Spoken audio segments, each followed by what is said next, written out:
It's great to be here again. Last time I was allowed to share a little bit more about the TEC model. And today I would like to share a little bit, more of a background information, giving more of the psychological perspective around the topic of agility and agile working. So thank you for coming and joining the talk. It's really a pleasure to be here.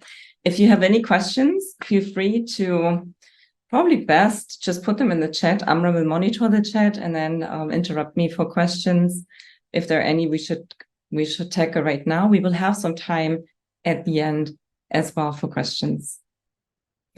Okay, so what I would like to share with you is Amra already introduced me a little bit, and most of what I do is consulting. So when I come to a company, a client, I usually come because there are problems. And my task is to find out what is the problem exactly and how can we solve it.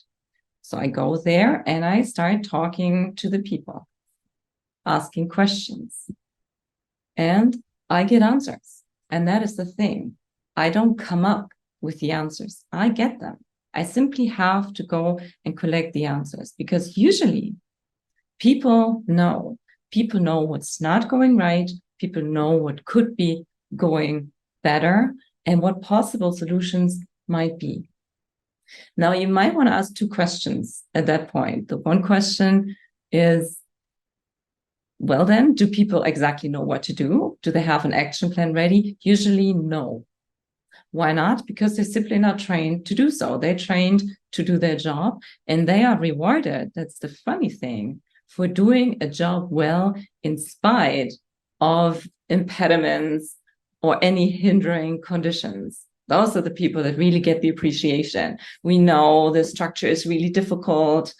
We know the resources are very tight, but you know what? You did it in spite of it. That's what we get rewarded for. People don't get rewarded for asking the questions that hurt, to say, maybe we need to change the structure. Maybe we need to approach things completely different. This is not what people are rewarded for. So that's why often, no, they don't have the action plans or the solutions right at hand. And then the second question might be, do they always have good answers or answers at all? And here, the answer is again, no, they don't. Sometimes nobody can really tell me what the problems are, and certainly not how things could go a different way. And I report this back to management. Now then they look at me and say, see, Stefanie or Miss Puckett, that's what we have to put up with. Our workforce is unengaged. They don't think, certainly not strategically. They have no clue. That's what we have to put up with. And then they are complaining that we have top-down leadership. Fine for me. I just say, keep doing this. Keep pointing to your workforce, calling them unengaged. That's fine. They have three fingers at least pointing right back at you. Maybe not personally, you as a manager, but somehow to management, pointing out the conditions you have put up, right? The system you have put up and the way you have people trained that obviously do not enable or encourage them to come up with solutions themselves. And this is why, to me, 3 points are essential. The first point is we need to rewire. I still believe that every person is capable of finding solutions, but we usually don't have the conditions that people can do exactly that. So we need to rewire the people to think, to use their intuition to come up with solutions again. For that, my second point is we need to understand human nature. And the third point is we need to set the conditions right. And this is where the TEC model, the Agile Culture Code, comes in to help understand how or what kind of conditions do we need to set people up for success and not for failure. So now you have to either use the chat or just unmute yourself and tell me what you see on this picture.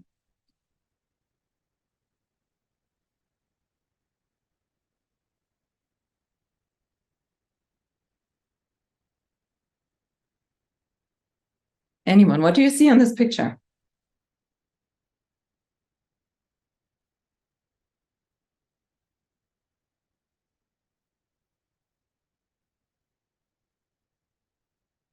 Someone's typing. Mark? Two separate group of horses with someone. Now we get some answers here. Horses walking in the desert. Mark raised his hand, and then there's someone who is saying those are shadows of zebras. And that is actually correct. So the first response is usually zebras or donkeys, because what we see here is the nice black clean shapes that remind us of either horses or donkeys, more or less. Now, if you look more closely, you will see that these are actually shadows. And correct, as someone observed here, the actual animal is the zebra. You see it here with the black and white marking. So what I don't want to do today is to talk about the black shadow we've created in organizations, a structure that doesn't fit, bureaucracy, sometimes a mindset that doesn't really help us. Those are the shadows. What I would like to look with you today are the zebras. So what exactly is the unique aspect that leads to this shadow? Here we look at the human nature. And what's so fascinating about this picture? It's the National Geographic's picture of the year for a certain reason. It shows zebras walking down an ancient migration path. And the fascinating part is this path, people thought, was lost because decades ago, they erected vast fences throughout the whole area in an effort to separate the wildlife from the cattle. Successful. And now one of the major fences had broken down. And in spite of decades, generations of zebras not being able to follow this ancient migrant path, here they are. They know what to do. Once the fence was down, they knew exactly what the best way is to achieve their goals. And this, to me, is very inspiring and a good metaphor to how humans work. Intuitively, inherently, we're made to find solutions. We're made to engage with our environment and surroundings, to monitor change, to respond to challenges or to trends we see. This is how we grow from baby age on. This is how we are actually wired. But somehow today, often in organizations, we don't see that happening. So what I would like to ask or to point your thoughts to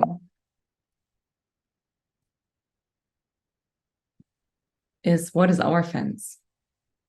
What is the fence in the workplace that keeps us from acting on the knowledge we actually have? We're problem solvers. This is what I would like to talk to you about. So this fence, it's actually a very simple, very familiar one. It's simply the one that has been erected between the thinking and the doing. Thinking is done at the top from management. Doing is done by the people that actually execute, from the people that actually generate the value, right? Developing solutions, selling the things to the customers, engaging, interacting with the ecosystem of the organization.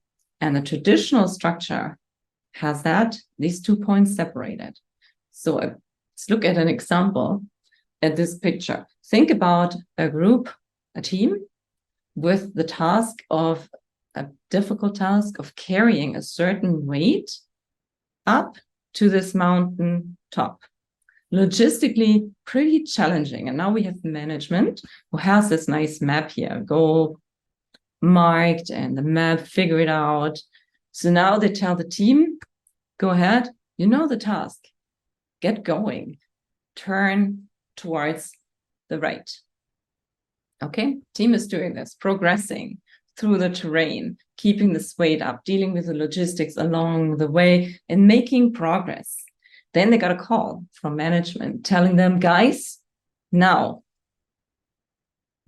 do I say to left or right? Yeah. Turn left. Okay, it's a little bit bewildering, right? They were working pretty hard to get towards the right, and now there's a call, turn left. The team does it, the team turns left and starts carrying this way, step by step by step, and then there's the next call. Guys, right. This is usually what we see in organizations in change processes, especially frequent changes, that the team say, what? I'm sorry, why do we need to change direction? And why back now? We already walked to the right. Should we walk back now? What's the point in all this? So it feels pointless. That's probably the right expression, to just simply get those commands, because we have this fence here. The team itself does not see the path. They just know we need to carry that weight somewhere. That's our task. So let's turn this around and start differently. Hand this map to the team. Explain where we wanted to go. And explain what management thinks might be the ideal path to get this job done. But then let the people think and decide. Down with that fence, the doers now think. And not only does it going to feel much more fulfilling to turn left and right, because you understand it's not a back forth change, it's simply a smart way to adapting to achieve your goal. But also the team or the workers, they are close to the terrain. So they see it from close up. So they might recognize we shouldn't turn here because it's too stony or whatever you have. The ground is unstable. We should turn a little later. So they will end up even finding a better path and probably exceeding the expectations management had set based on how long it would take. And that is some of the waste we see today in organizations. Given this fence, the actual valuable knowledge lays at the edges of the organization with the people that interact with the customer, that face the ecosystem connections, the people that see the market evolving. They're close to the terrain. Management usually has a great overview, but they're not close to where the actual action happens. So my appeal is to tear that fence down. And of course, we're here, or I assume you're here at Comparative Agility's meetup because you believe that agility or agile way of working is one way of doing this. It's one way of making work better and more human-centered to help us to really develop and fulfill our potential. I tend to believe this too, but I prefer to see some facts. So I went ahead and looked into the literature. And since a few years, we have literature, research literature, that does show for the company, yes, agility makes sense. We're now talking about organizational agility or business agility. And the studies do indicate that we see a greater business outcome, increase in market share, revenue growth, profitability is going up, and customer satisfaction goes up. That's the company side. Now, how about the people? And Agile pretty much hits the mark. If Agile working is done correctly, respecting the Agile principles, then we do a lot of good for the people. How this looks in detail, I will show you later, what the psychological effects are. So given we agree for now, agility and Agile way of working is going to improve the work. And some of you might be Agile coaches or Scrum Master or consultants like I, going into an organization, trying to improve things, working from within the organization, on the team level, on the department level, or organizational level, trying to improve things. The challenge is, it usually involves a fight.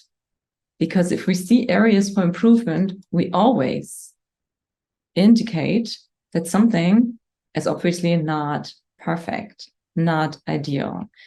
And that might step on someone's toes or even threaten an ego. So you can pick your fight.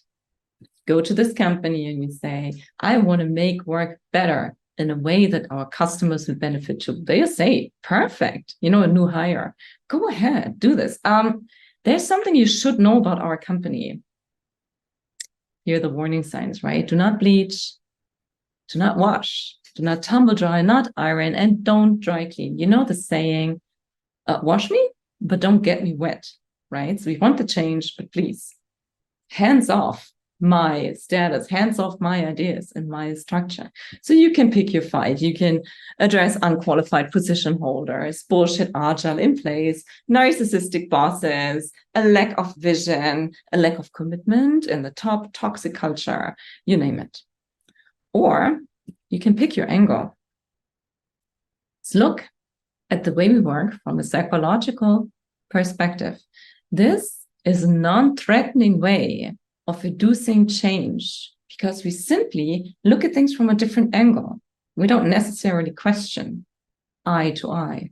We just change the angle we look at things. And let's do this together. I took the Agile Manifesto and analyzed it from a psychological perspective. Now, there is a lot of psychologically relevant aspects in the Agile Manifesto. I picked a few for us today, maybe the most important ones. Let's start with the first principle. Our highest priority is to satisfy the customer through early continuous delivery of valuable software. Honestly, for me as a psychologist, it sounds boring.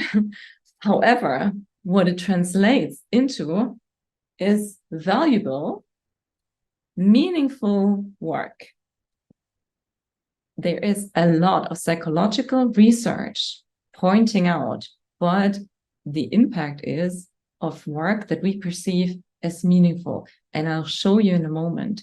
But there is one, maybe a little less obvious implication of having people work at projects and on tasks that are visibly meaningful and adding value. And that is the impact on perceived appreciation. It translates into it. We could measure this.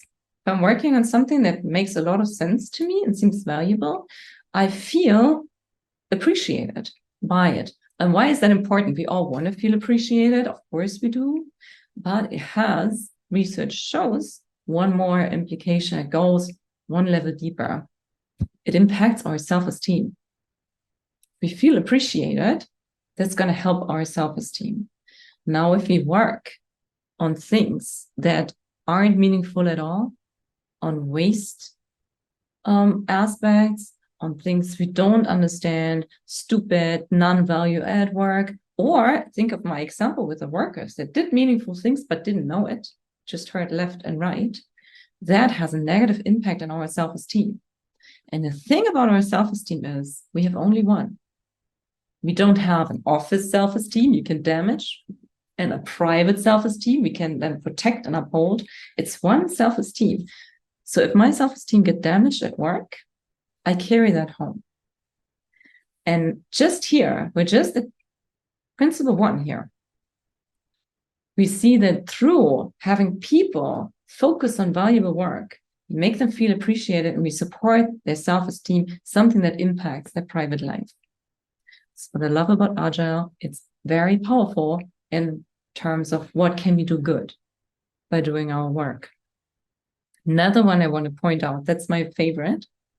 Build projects around motivated individuals, give them the environment and support they need, and trust them to get the job done. Here's a lot behind it, starting from self-selection for job profiles. We're not going to talk about this. Talking about just simply two aspects when we consider people's motivation in selecting and setting up the tasks.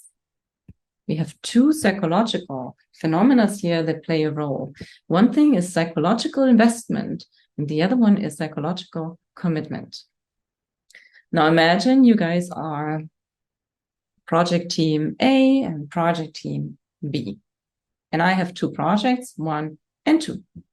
Me as a manager, I sit down, I think about, okay, which team has the right resources, skills, in the team, maybe even politically, which team should work on what, and I come out there with perfect plan. Project team A, I have project 1 for you, to work on.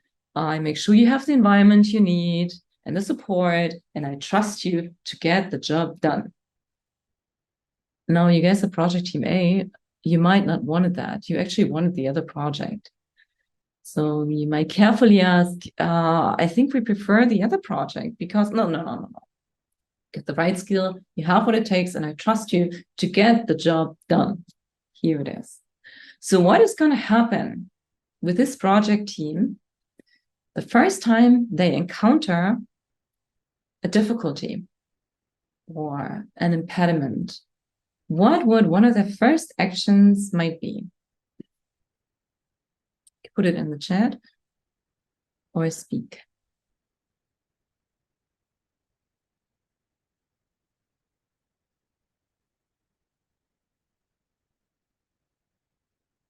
Blame others for the situation. Perfect. Eugene, if I pronounce your name right, that's the absolute thing that happens. They blame others. And who do they blame? Of course, the person that took the decision, right? So they'll be very eager to tell me as their manager, oh, sorry, we told you, you should have given us project 2. Now, turning this around, and again, I got my 2 project teams and my 2 projects, and I simply have the teams decide what they think is best for them to work on, what they want to work on. That's adhering to this principle, right? What happens is they invest because they start thinking, why should we work on this project? Why would that meet our needs? Or why would we be more interested in this project? They start thinking about the project. That's something we call psychologically investing in something. So once they have the project, they feel committed, automatically committed to it. It grows on them. And they are more tend to take ownership. They don't want to give up on it because they already invested in this project even before they had it. And when we let them take the decision what project they want, they are immediately committed. It has to do with cognitive dissonance. Someone is familiar with that psychological term. I took the decision as project team A that I want project 2. Now, if I get my way and I bought into this project, I do not want to admit towards myself that I made a wrong decision and even invested in that decision. So I will tend to do the exact opposite. Once the first impediment hits or the first difficulties come up, what will I do?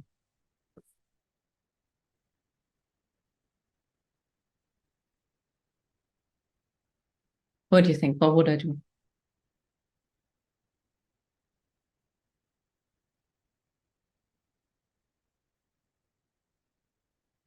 Who's there to blame? Find a solution. Perfect. Drop it. You won't. You will not drop it. That's the point, because you decided on it, right? And you don't want to stand there saying, boss, gee, we messed up. That was the wrong project for us. You want to say, thank you for giving us the freedom to pick what we want to work on. We made the decision based on X, Y, Z, and we still believe we can do it because we don't want to drop our investment. We already did.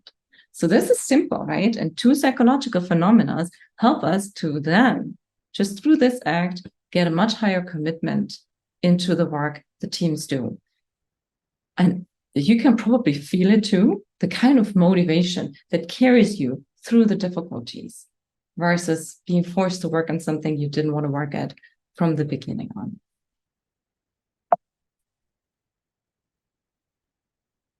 Now give them the support they need. I like that because it's a reference, or I take it as a reference to a very easy leadership concept. You might have heard about the Ohio leadership study that identified 2 basic leadership styles: initiating, structure, and consideration. Consideration is exactly that. Respecting people's interest, try to consider them, and giving them actual support, listening to them, If they need help, be there to emotionally support them or hands-on support them. This is a leadership style. And it's a very powerful one. And when I say leadership style, it doesn't mean that only line managers can do it. We can lead from where we are. Simply acting with consideration has a big impact. It leads to less sick days. This is powerful because you can measure it. It's a great argument when you talk to organizations. It also measurably decreases the burnout risk in your workforce, decreases negative stress and emotional strain work puts on people. And lastly, we trust people to get the job done is a sign of appreciation. Looping back here to the self-esteem. Now, these are the first 6. And what the two I pointed out, basically indicate is we maximize intrinsic motivation. Intrinsic versus extrinsic motivation. Intrinsic is what comes from within, which means that it's a stable condition. It lasts as long as we do the work. We don't need rewards. So that is basically what we try to achieve. It increases creativity, persistence in working on tasks, psychological well-being. Going to the next 6 one. Again, I will simply just point out what I find the most important. Again, meaningful work. This time in maximizing the amount of work not done, reducing waste has the same implication of doing work that's actually meaningful. And now here are the psychological benefits. Perceived appreciation we covered. The job satisfaction goes up, motivation goes up, inspiration goes up, the commitment to work, the commitment to go the extra mile, again, measurable impacts, performance goes up, the physical health improves. I find this pretty powerful. Only because you work on things that make sense, your physical health might see improvement. Life satisfaction is impacted in a positive way. And the second important part next to meaningful work is autonomy. Also, there's decades of research into the impact autonomy has on people at work. And it's pretty incredible. Job satisfaction goes up. The personal ability to perform increases. Increased learning, which means we learn more and faster if we have more autonomy at work, more freedom at work, more control over what we're doing. Creativity and innovation, these are output variables, improves. Increased performance measured in output, less emotional strain and stress. And there's beautiful research showing that especially under very stressful or emotionally demanding work situations, autonomy is a protector from emotional strain and stress. It relieves fatigue and exhaustion and cognitive difficulties. There's research showing that puts people into pretty exhausting situations, performing some work tasks, repetitive, very complex, something that's, you feel like you need a break and you come to the point where you can no longer think creative. You might even experience difficulties to focus. Now the interventions, something as simple as saying, you know what, if you want, change the method, use a different tool, decide when you want to have a break. Simply knowing I have more room of maneuver here, I can change things, relieves fatigue and those cognitive difficulties. It also has a protective effect against depression and stress-related diseases. Pretty powerful. Less sick days, again, the thing that always looks good for companies because they can measure it directly. This is, to me, from a psychological point, the most important essence that we can pull from the Agile Manifesto. However, I don't know if you heard this joke. The most frequent answer psychologists give to any question is, it depends. And this is true here as well. You look at all the good stuff in the manifesto, and what I marked in orange boxes here are aspects that have a different impact on people based on their personality. Some of us are going to say, let's look at face-to-face conversation, right? Best in a big team setting. Great. That's where the energy flows. That's where we want to be. Extroverted people. Introverted people might easily feel overwhelmed and overloaded by constant face-to-face interactions, meetings that should have been an email. So this is what personality's role is in here. And I'll show you a few examples about this. It means talking about the soft facts. I know some people don't want to, but I feel we need to. We need to more often than we do so far. What do I mean by personality? It's not what I mean. It's how it's defined by psychology. And it is a stable pattern of emotions, cognitions, feelings, and behavioral tendencies that distinguish us reliably from other people. Important is it basically describes who we are and why we're different from other people. The second important part is it's stable. It won't just change. Our personality is something that carries throughout our lifespan. Here is the most known and best well-researched personality model we have. In science, called the ocean model or big five-factor model, if you want to look it up. There's tremendous amounts of research behind it that say, yes, personality is incredibly complex. And it also goes beyond personality traits that are measured here. But if we wanted to look at a very sparsome model that helps us to reliably distinguish people, here it is, ocean.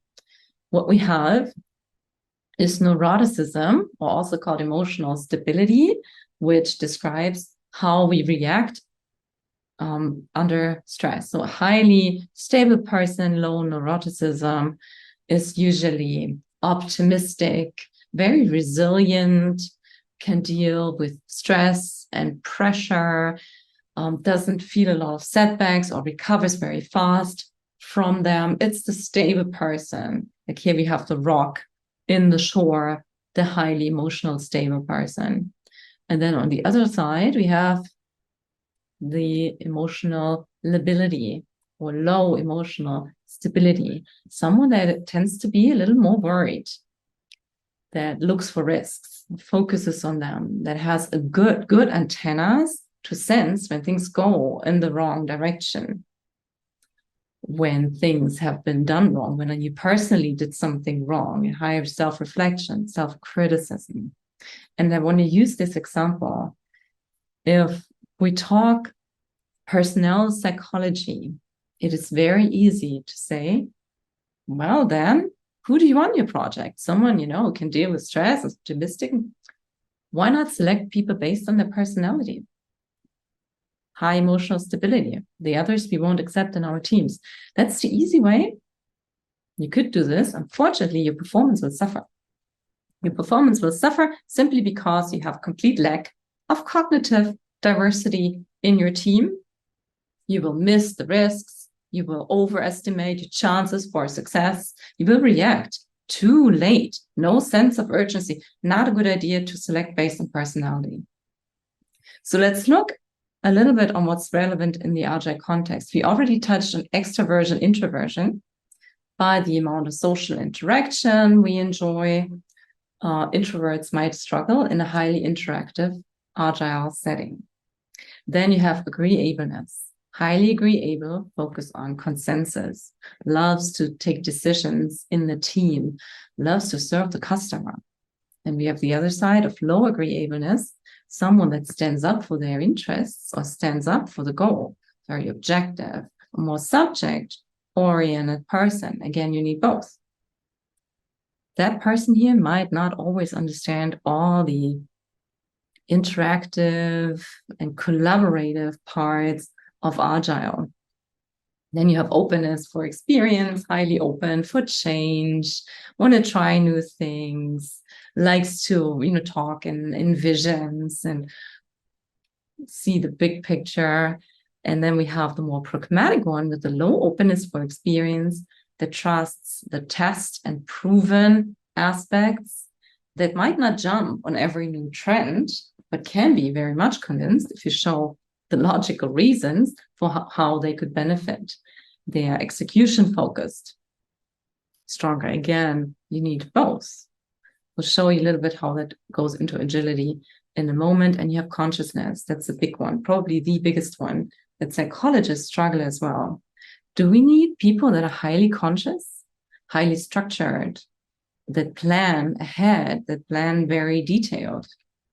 Is that what we want? You probably think, what? Very detailed ahead planning? How about just planning on site? Giving out details for the next day, basically. So you see that highly conscious people might say, oh, that's difficult for me to go from sprint to sprint with my planning and show the amount of flexibility needed. These are the 5 big personality factors and how they might play into it. But that's only half the story. I mentioned personality is a little more complex. So here we look at a different level, the level of our drivers. What drives us? And again, people are different. This is a well-known model from Rees that distinguishes 16 basic motives. Now, if you look at this, you might find 3, 4, or 8 where you say, that's important for me. That's a driver for me to get up in the morning. And some of them work perfectly in the agile environment. Others might require a different framing. Social contact, similar to extroversion. Who lives it, loves highly interactive, agile settings as well. Power, big deal, especially when we talk about agile transformations. People with a very high power motive, they like control. They like to have the responsibility by themselves. Now, sharing responsibility like we do in agile concepts might be big personal sacrifice, really, for people with a high power motive. Independence. Agile teams are based on highly dependencies within this team. People that strive for independence might not feel comfortable being in an environment like that. Acceptance, the consensus-driven person loves to satisfy the customer. Now look at these 16 motives. What if you tell your team, you give the great speech of how important it is to satisfy your customer, and there's one person looking at you, nodding, understanding, feeling the passion to satisfy and really overwhelm, delight that customer, the high acceptance motive, for instance.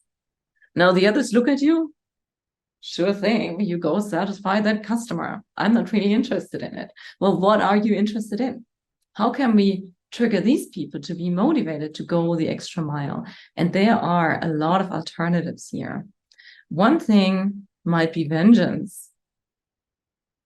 If you help me in this project to go the extra mile and our customer is delighted, beyond any means, we will most likely gain 2% of market share and finally get ahead of our competitor. Highly vengeance, I'm on it. Let's fight, let's fight for this. Great. Another motive that could be triggered is honor. We gave that customer a promise. We're going to deliver, and we're going to deliver with 100% satisfaction rate. Person with high honor motive wants to stick with their word. They wants to fulfill the promises.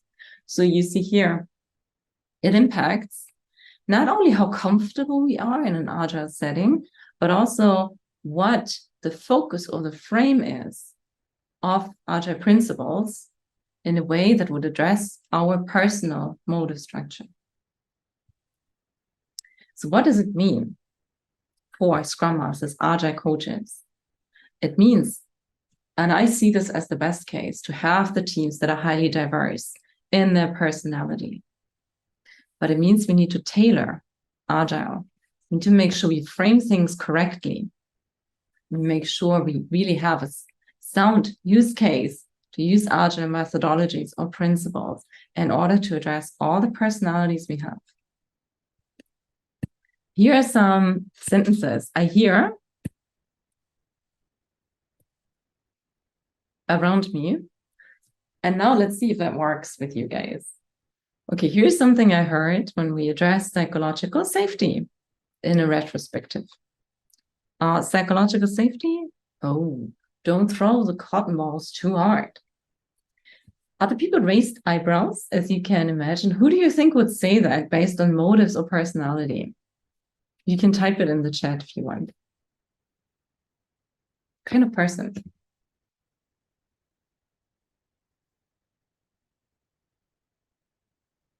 I help you with this one. Probably a low agreeableness on the personality side, maybe rather introverted. Let's look at this one.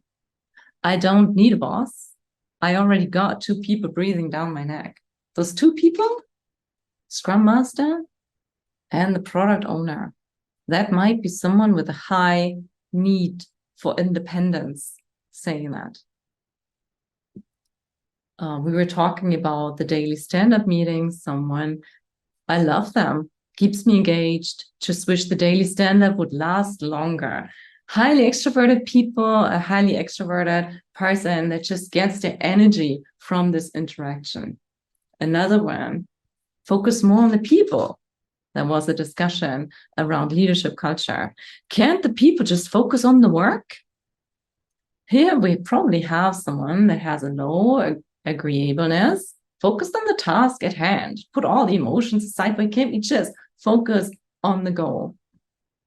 You call managing our schedule and giving estimates empowerment. This might be someone who strives for independence and power, maybe a highly ambitious person on the personality side. And then here is something about consciousness.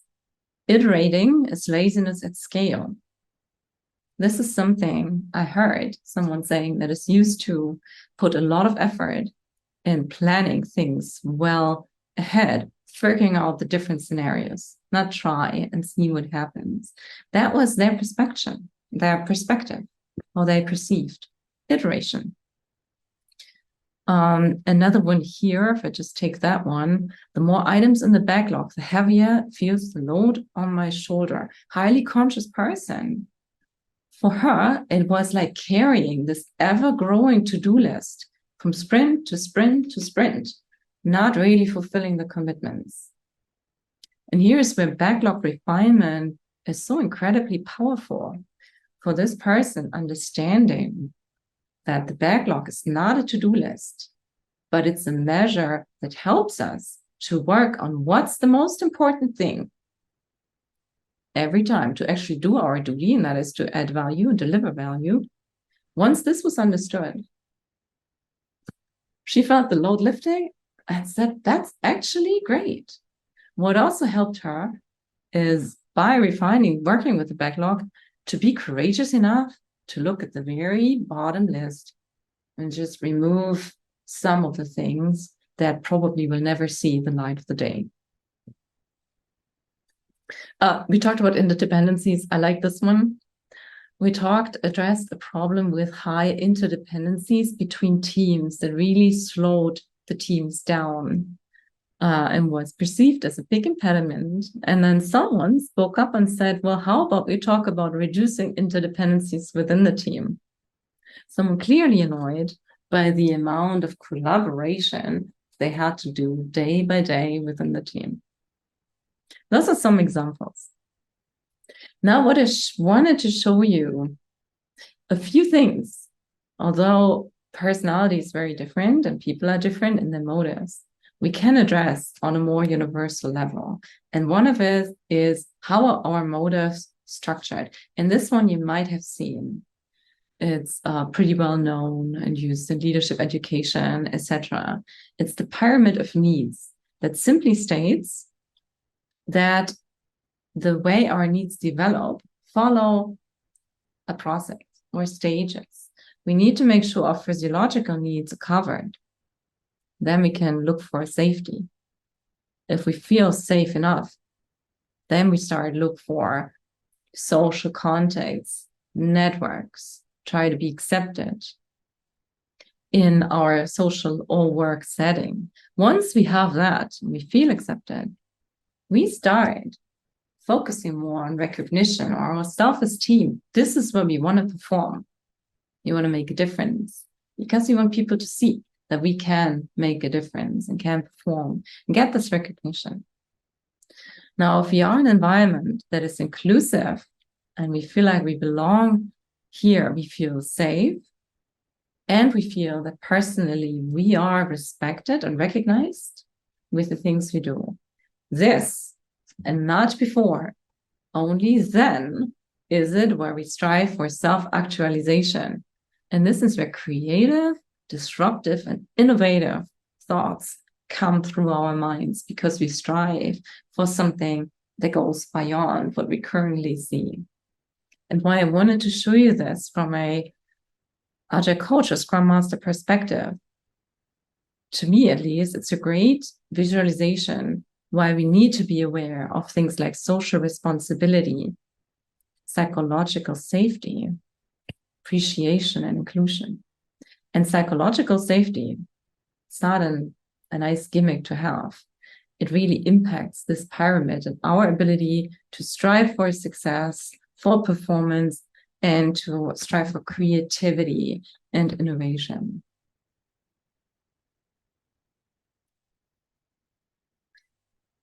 So let's see where we are with our time.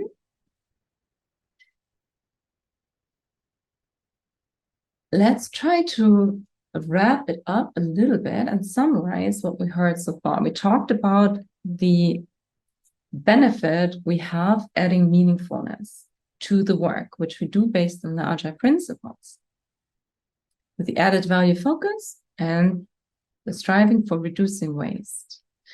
And I just want to show this to you. That's not new. This is simply the Scrum process visualized. But meaningfulness is embedded basically every step of the way, starting with the backlog grooming, where we talked about prioritizing tasks based on their added value potential. Now getting the team involved in estimating, getting the team involved in figuring out how to do the work. This is called holistic work, or if you want organizational psychologist term, it's called task identity, with the benefits that I introduced to you. Delivering in increments, which helps us to really touch or see or demonstrate the result of our work. That is meaning as well. Having something in hand, being able to show something. It's very rewarding for basically all of us. Some maybe more, some maybe less, but in general, it adds to all of our motivation. Getting feedback, the direct line of sight to the customer, if possible, is something that might add most of the meaningfulness. Because if I hear customer feedback and I learn how my solution changed their life or made a big difference in their workday, something, this is what we strive for as humans. That is what really makes us feel meaningful. Then again, using our learnings for the next time. And the cool thing about Agile is this doesn't happen within 1 year, like it may be used to in some settings. It happens all the time. Every few weeks, we go through this extremely meaningful cycle. And here's a fun fact about task identity, the end-to-end side we have in teams. Research shows that if you give this to people or let them see more end-to-end, they automatically engage in a more strategic thinking and tend to think much more of consequences, intended or unintended, which supports a sustainable mindset. I think that's a very powerful side effect we have by holistic work design. And the foundation for it, this is where we now come to the third point. We have the rewiring, understanding human nature, and setting people up for success. If I want meaningfulness, I can use all this cool Agile stuff, but I really need transparency. I need transparency in information so people can make informed decisions. They can see what adds value and what not with intention. So people understand where we want to go, to see the meaning along the way, and effect. Think about the feedback that really then touches you. If you made an impact, if you saw how your little change you did or your successful project had an impact on others. Tearing down the fence requires transparency. Here's a great quote. Without information, you cannot take responsibility. With information, you can't avoid responsibility. And this is when we move within the TC model to the component of adding autonomy through the facets of empowerment. We got three. We have the freedom at work, the freedom to adapt. Think back to our example here, the people that are seeing the terrain from up close and know how they need to adapt the tactic or the next step they take. They need freedom here. They also need freedom to play, to come up with creative or disruptive thoughts. Empowerment as enablement, giving people what they need. Think about the four fingers pointing back at the manager who says, I have an unengaged workforce. Well, are people really enabled? Are they enabled to look for solutions? Are they enabled to think strategically, transparency, and act on it? That's enablement. And ownership, lastly, think about psychological investment and commitment. This is what we need to create ownership, that I make this project my own. We got the 3 points right here. Remove the fence between doing and thinking and rewire our humans. Think about the zebras. Just tear that fence down. We know what to do. Management sets the condition right, GEC model, and people are gonna find their best way of getting the job done. Lastly, at the heart of agility are the people. So let's make that difference.